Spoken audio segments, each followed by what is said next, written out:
महाराष्ट्र के उदगीर के करीब एक दिल दहला देने वाला हादसा पेश आया। तेलंगाना के जगत्याल जिले के टीआर नगर से ताल्लुक रखने वाली 3 खवातीन किसी बाबा या दरगाह की हाजिरी के बाद वापसी के दौरान सैलाबी रेले की नजर हो गई। कार में मौजूद इनका रिश्तेदार भी हादसे का शिकार हुआ। तफसीलात के मुताबिक इतवार और पीर की दरमियानी रात हसीना, समीना और आफरीन नामी खवातीन एक बाबा की दरगाह पर हाजिरी के बाद कार में वापस लौट रही थी कि अचानक नदी में तुग़यानी आ गई। कार पानी के बहाव में बह गई और इसमें सवार 4 अफराद लापता हो गए।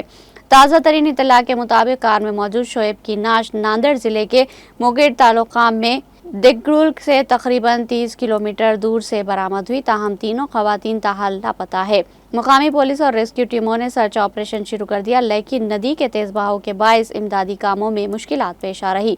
करीबी देहात के गौताखोर भी इस ऑपरेशन में शामिल किए गए। अहले खाना जाए हादसे पर मौजूद है और सदमे की कैफियत में है। बारिश के बाद अचानक नदी में पानी का बहाव बहुत तेज हो गया और गाड़ी लम्हों में नजरों से ओझल हो गई। अवाम ने मुतालबा किया कि ऐसे हादसात की रोकथाम के लिए फौरी हिफाजती इक़दामात किए जाए। महाराष्ट्र के उदगीर के करीब पेश आने वाले हादसा जगत्याल की अवाम के लिए एक बड़ा सदमा बन गया।